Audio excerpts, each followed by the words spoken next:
Hi everyone, it's Gina from Grondotti again.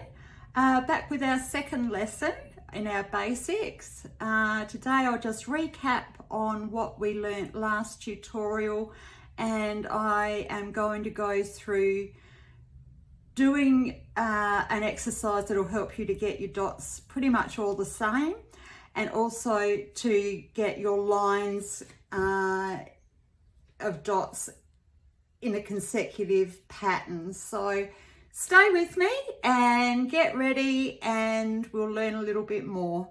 I'll see you shortly. So that's our center dot. We're starting our mandala, and then we want to go around the circle to make it look nice and neat. So we just dot carefully around it.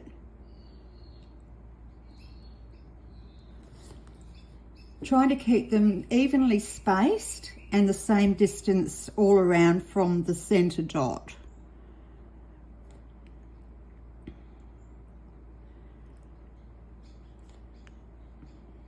Oops, I've got a little bit too much paint on that one. Just a little bit of paint. There we go, because we only want small dots, and obviously the more paint that you have on your stylus, the larger the dot will be. You might also notice as you're going around that your dots are just getting bigger, and that's because the paint does build up on the end of the stylus. So it's always good to wipe your stylus from time to time if you notice that's happening. So these are our small dots to start with, and then we gradually increase the size in each round of dots. And about here I start to go, am I going to be able to fit one more in? And yes, I can. So that's the first row, and I'll just demonstrate the second row. Now I'm going to keep the same stylus and the small end as I did with this circle.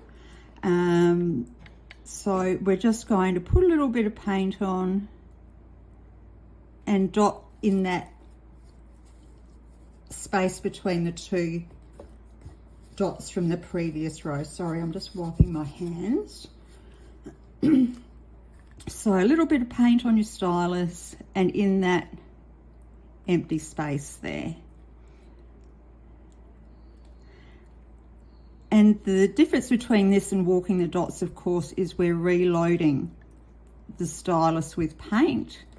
And in walking the dots, obviously we don't. So here we have all the dots the same size going around.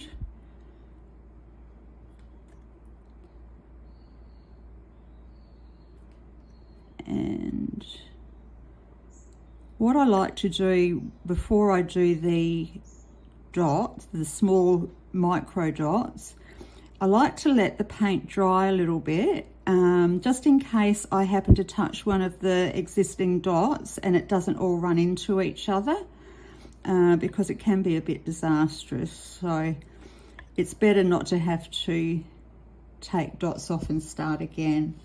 So that's what I mean about using the space in between the dots from the previous row.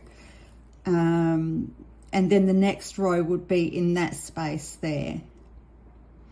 Now I'm going to move on to swooshes, which everybody has a love-hate relationship with. I'll just turn my tile around. For some reason it strikes fear in everybody's heart, and it did with me as well when I first started. But one day I woke up and it just clicked. So what we're going to do is take our blue stylus and the large end of that stylus, load it with paint, and a fair amount of paint, and make a dot. Now if you feel that there's not enough paint in there, because it does have to be quite full, just tap the paint off and you'll get a more full dot to work with. Just wipe that off. Now I'm going to, in this case, I'm going to take the small end of my pink stylus to drag it down into the swoosh. So I'm going to start at the middle of the dot this time and just pull that paint down slowly and that'll give me a nice point to my swoosh.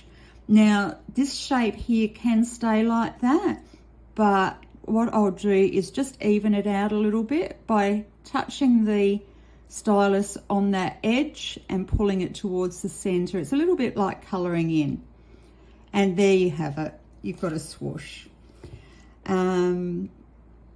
Don't be afraid of them, and especially on the tile, it's a great way of practicing, and you can actually just wipe your mistakes off and no one will know any different. So we'll just do that again. I'll show you a different way of shaping it. I'll do my dot and tap that paint off, wipe my stylus. Now some people will go from the outside in and from the outside in. So you've got a V and then you can pull it down into your swoosh. It's really personal choice. It doesn't matter as long as you get the same end result. It's up to the individual. Now to do a curved swoosh, I'll use a different color. To do a curved, there's not much paint left, but that's okay. We'll do the same thing. We'll put a nice big dot of paint on there. That's a pretty full dot to give us plenty of paint to work with. And what we'll do is we'll pull it down, just the same as this one, but this time we'll curve it.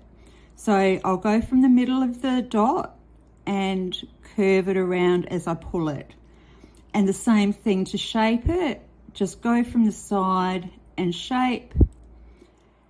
So you're really just manipulating the paint into the shape that you want. We'll do that again. A large end of the blue. I'll do it over this side this time. Lots of paint there to work with, which is good. Wipe that off. Now, drag it down. Now, if you find that your swoosh isn't going long enough, just go back to the top and pull more paint down. So that'll give you a little bit longer swoosh. Now I'm going from here to even it out, and then from the other side to even it out, like that. Okay. You can practice that way. Also, there is the alternative of using your pink stylus, the large end. It depends on what the project is. So I've loaded that up, and I tell my students, just tap the paint out, have a think for a second, and then just slowly drag the paint down until it runs out. That gives you a very even swoosh. You can also do the same thing for your curves, but don't rush it and don't press too hard. So tap, tap, tap, tap, tap. Stop and think about it for a second, and then start to make your swoosh into the curve, like that. I actually think this is nice, but this shape is actually used quite often, so it's good to know both ways of doing them. And of course you can curve it the opposite way as well. So same principle, stop and think about it for a second, and then very slowly pull it down into the curve. Now I also want to mention that once you've got your dot on there, you can make different shapes from the dot. You don't have to have the traditional swoosh. So you can, by dragging the paint from a different position, sorry, I'll just get that off, you can get a different shape. So using the small end of your pink stylus again, you can get this shape by dragging it from that edge. You can also, I'll just put another dot down,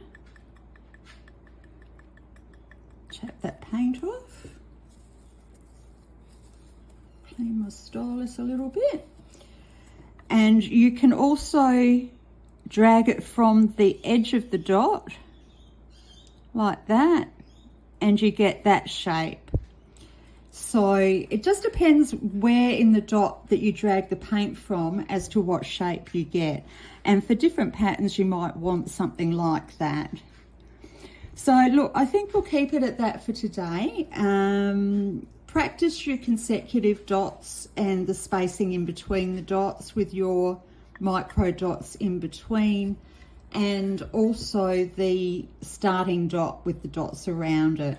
Now, I was just, before we go, I'll show you what we would normally do here. We'll use this one. So just a very small amount on the end of your stylus and make the dots. It's the same pattern as this, but very, very small. So I'll just put a tiny little bit of paint and in the middle of those dots like that, and you go all the way around, and it actually does add something to the pattern. So look, I hope you've enjoyed the tutorial for today. Next week I will be back with some more, so stay tuned. Thanks, bye. Bye.